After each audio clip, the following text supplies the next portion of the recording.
చాలునయ్యా నా యేసయ్యా.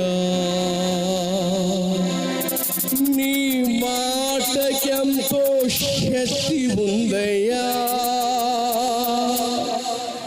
నీవు మాట పలికిన మహిమలు జరుగునయ్యా. నీ మాటకెంతో శక్తి ఉందయ్యా, నీవు మాట పలికిన మహిమలు జరుగునయ్యా. యేసయ్యా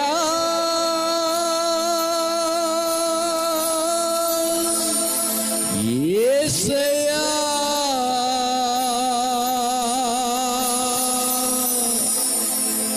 యేసయ్యా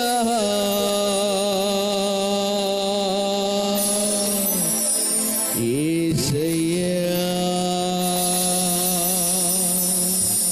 యేసయ్యా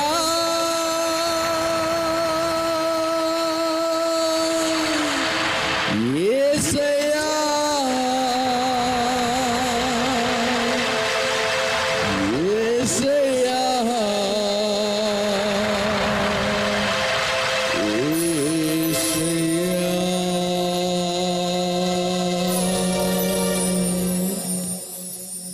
సర్వశక్తి గల దేవుడు, శక్తిమంతుడు, సమర్థుడు. నా వ్యాధి ఆయనకు అసాధ్యమైనది కాదు, ఆయనకి సమస్తము సాధ్యము. నా దేవుడు నన్ను స్వస్థపరుస్తున్నాడని నమ్మిన వారందరూ కలిసి ఈ క్షణమందే మీకు ఎక్కడ వ్యాధి ఉందో అక్కడ మీ కుడి హస్తం పెట్టుకుని యేసు నామములు విశ్వసించి ప్రార్థించినప్పుడు దేవుడు మీ జీవితంలో గొప్ప గొప్ప సాధ్యమైన కార్యమని ఉదయకాల సమయంలో దేవుడు చేయబోతున్నాడని నమ్మిన వారందరూ కలిసి హల్లెలూయా హల్లెలూయా హల్లెలూయా. యేసయ్య నా దేవుడు గొప్ప దేవుడు, శక్తి గల దేవుడు, నన్ను స్వస్థపరిచే దేవుడు. నమ్మిన వారందరూ స్తోత్రం చెప్దాం. హల్లెలూయా హల్లెలూయా హల్లెలూయా. విశ్వసిద్దాం, ప్రతి ఒక్కరు విశ్వసిద్దాం. ఈ క్షణమందే right now in the name of Jesus every kinds of sickness and darkness and devil spirit in the name of lord Yesu నామములో స్వస్థత కలుగును గాక. నీ వాక్కును పంపి బాగు చేయండి. వారి విశ్వాసమును బట్టి స్వస్థపరచండి. వారి జీవితంలో ఉన్న ప్రార్థన బట్టి స్వస్థపరచండి. ఈ క్షణమందే వారికి స్వస్థత కలుగును గాక. Hallelujah hallelujah hallelujah. Thank you Jesus, thank you Jesus. పరిశుద్ధాత్మ దేవానికి స్తోత్రం స్తోత్రం స్తోత్రం స్తోత్రం. హల్లెలూయా. పరిశుద్ధుడైన యేసు ప్రభువానికి స్తోత్రం. విశ్వసించి ఎవరైతే నీ వైపు చూచారో వారందరినీ స్వస్థపరిచినందుకు స్తోత్రం నాయన. వారి జీవితంలో కార్యములు జరిగిస్తున్న విధానముకై స్తోత్రం. నీ సన్నిధిలో ఉన్న ప్రతి కార్యమును బట్టి నీకు కృతజ్ఞతలు చెల్లిస్తూ మహిమ ఘనత ప్రభావములు నీకు చెల్లిస్తూ యేసు నామమున ప్రార్థిస్తున్నాం పరమ తండ్రి. ఆమేన్ ఆమేన్ అని చెప్పండి గట్టిగా. రైట్.